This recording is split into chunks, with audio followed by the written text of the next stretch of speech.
And Kristen Welker, whose voice you just heard there in the photo opportunity, joins me now. Kristen, I think I heard you asking whether he was undercutting Rex Tillerson.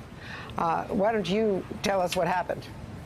That's right. I asked President Trump if he undercut Secretary of State Rex Tillerson because he gave an interview to Forbes magazine essentially saying, I don't know if the moron comment is accurate. He calls it fake news. Of course, we broke that here on NBC. But he says, I guess we'll have to compare IQ tests, and I can tell you who is going to win. The president effectively disputing that comment undercuts his Secretary of State. And then you heard him there say, I don't believe in undercutting people, which is a striking comment for someone who obviously likes to go on the attack on Twitter. What you may not have heard as clearly, Andrea, another reporter in the room asked him if he still has confidence in Rex Tillerson. His answer to that was yes. There's one part of the tape that we haven't yet played, and that was at the very top. I asked the president if Senator Bob Corker is right, that he is in fact putting the United States on a path to World War III. The president disputed that characterization and said that we were on the wrong track before, and now we are on the right track. I also asked that question of Secretary Kissinger. He declined to weigh in or to comment. So a lot of big headlines. And to put his answer on taxes into broader context, Andrea, Jeff Mason asked him if his feud with Senator Corker could effectively derail his efforts at tax reform. And you heard him there very vigorously state that he doesn't think that will be the case.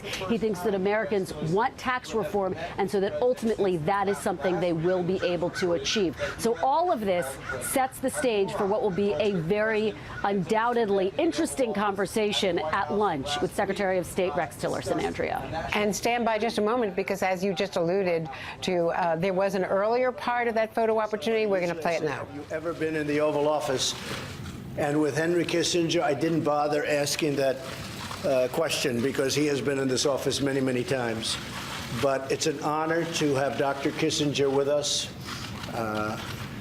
a man of immense talent and experience and knowledge. And I'm going to talk to him for a while, and we're going to learn a lot. But I can say from a world standpoint, and with many of the countries that Henry and I would talk about before the election, because I would talk with Henry before the election, we've made a lot of progress with many of them. We have some outstanding, and we'll handle that as we have to handle it. But we've made a lot of progress in the Middle East with ISIS and so many other things. It's a much calmer place. But Henry, I say often, I inherited a mess, but we're fixing it. So you may want to say something. And thank you for being here, Henry. Thank you very much. Mr. President, I didn't expect this opportunity. It's always a great honor to be in this office. And I'm here at a moment when the opportunity to build a constructive, peaceful world order is very great. And the president is leaving on a trip through Asia, which I think will make a great contribution to progress and peace and prosperity. Thank you for inviting me. Thank you very much, Henry. Appreciate it. Mr. President, is Senator Corker right that you're putting the U.S. on the path to World War III?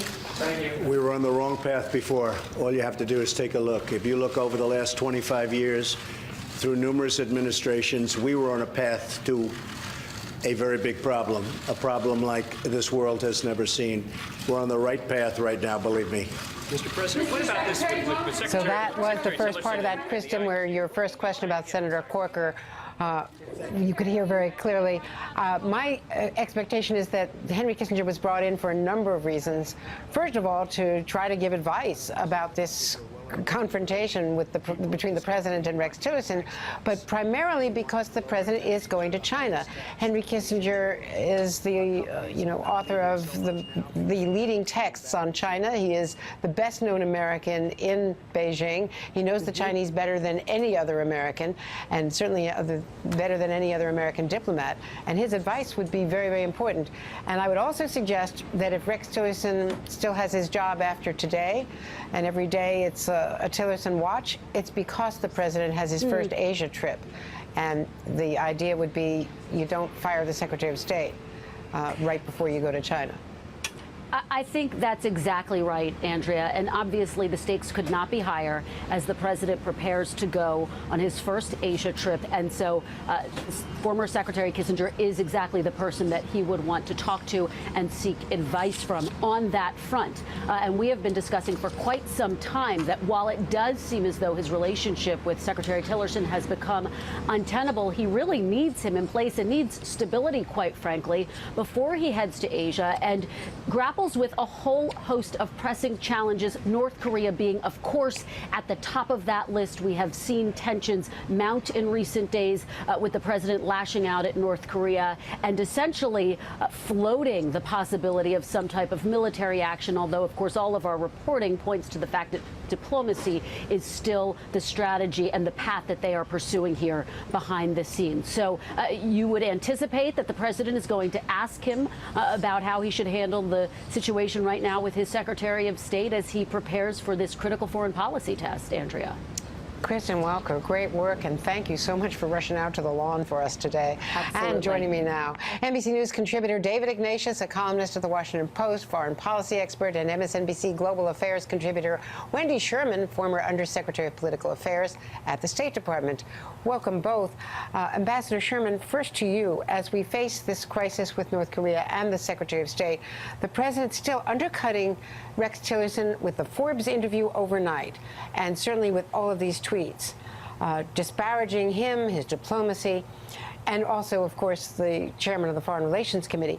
It's an extraordinary meltdown. It is extraordinary, and I think Richard Haass was right this morning. We have never seen anything quite like this to undermine diplomacy.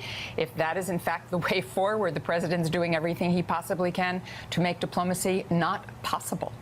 And to you, David Ignatius, I mean, you've had a very well-informed take on Tillerson and his relationship with the president.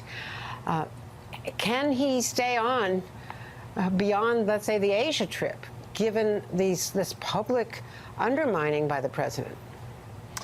We'll see, Andrea. If the Asia trip goes well, nothing succeeds, especially with this president-like success.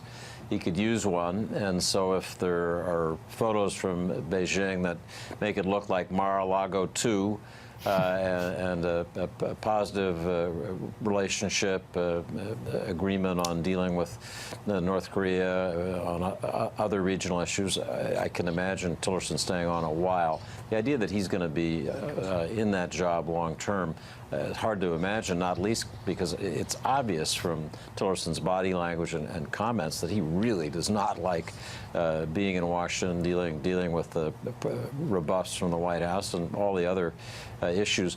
Today was damage control day at the White House. We'll see how successful that was. Having Henry Kissinger, the ultimate wise man, come in and try to smooth things out, talk about the way forward, is part of that, I think. But we'll see about the comments afterwards. I'm guessing that this will calm down now for a little while.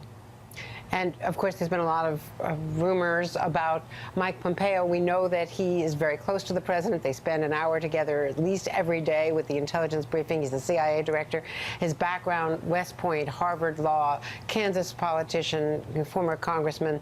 He sort of checks all of those points, David, in terms of someone who the president could bring over and could likely be easily confirmed. No question that Mike Pompeo would be personality, activist demeanor, a sync with this president.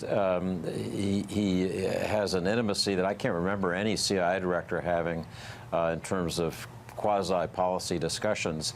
Again, I'd be surprised if they threw Tillerson off the mountain until I got to the summit, so to speak, with the China trip. So I think we'll come back to the Pompeo speculation maybe in later November. Wendy, we're also facing the imminent decision on Iran. My reporting since last week, unless it's changed in the last couple of days, but it still seems to be decertifying the Iran deal, saying that they're not living up to the spirit of the nuclear deal.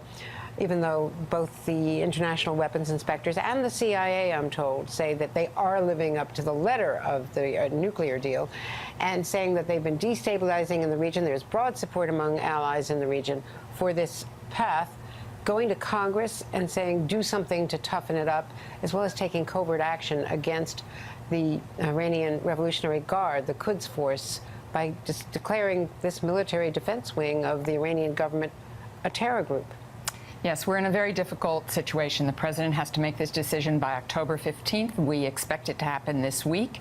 He is really bucking his responsibility as the commander-in-chief, sending this off to the Congress and saying, I'm going to decertify, but you decide whether to reimpose sanctions or not. So this is really the beginning of the unraveling of the Iran deal. And quite frankly, for the life of me, I cannot understand how stopping Iran from getting nuclear weapons is anything but in our national security interest. And in the inverse, for the President of the United States to say, well, we don't think this is such a good idea, makes no sense at all. We are putting American security at risk just at the moment that we have North Korea on the plate as well. And the president's going to go to China, and he's going to find out China's not going to be such a willing partner if the United States backs out of the Iran deal, which was, of course, reached with China in the room as well.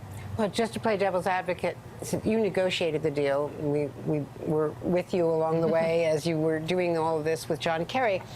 But arguably, yes, for a decade at least, and longer in terms of some of the components, they can't do anything on the nuclear front.